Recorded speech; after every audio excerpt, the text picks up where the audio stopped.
Thanks for joining us for the news at 10. High mortgage rates make for a challenging market for people looking to buy their first home in the Valley right now. And because of inflation, economists say it's hard to predict when those rates might come down. Earlier this month, mortgage interest rates hit more than 7%. But there might be a silver lining to that. There might. Abby Davis looked into the issue earlier today. Abby, whether these rates are a good thing or a bad thing really just depends on the person, right? Yeah, that's exactly right. Because mortgage rates are higher than what we've seen in the last few years, there is also less competition in the housing market. But some people, like Samantha Robles, say that's not working in their favor.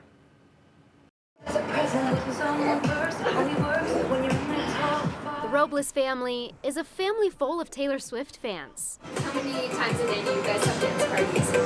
Oh gosh. Yesterday we had one for about 45 minutes.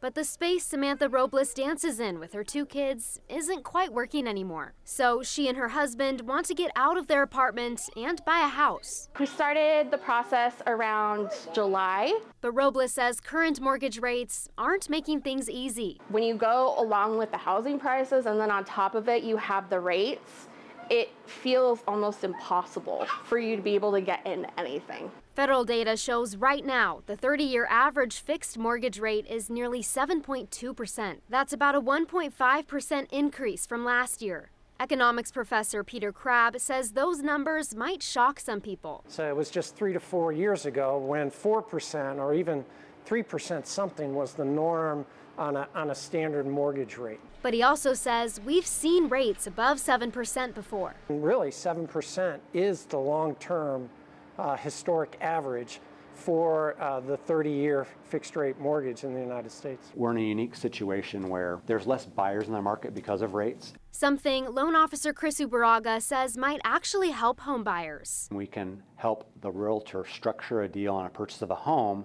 that will allow us to use lending programs to lower their monthly payment hundreds of dollars a month. Which is why Ubaraga says people shouldn't always wait for rates to go down. Say it's a year from now and the rate's 1% lower and appreciation's at 5%. You're going to find that a year from now, even though your interest rate's 1% lower, you're paying more for that home and your monthly payment is actually going to be about the same. But Robles says waiting is really her family's only option. We can only afford to rent because the bank says we can only rent. Even if they desperately need some more space. If these rates and prices keep going up, then there's going to be no way for people my age to be able to buy houses. We're just going to be renters. So Ubaraga says it's really important for people not to panic when they see these current rates. He encourages people find a reliable, trustworthy mortgage officer to help navigate the market. But for some people, it's just a really tough time right now. Yeah, and what we saw a couple years ago was inflated home prices and in a super hot housing market with lower interest rates. Now we're seeing a cooler housing market with those higher interest rates. So and this idea of just, work hard, save your money, it'll all work out. Nope. It's not that easy. Gone are those days. Abby, thank you.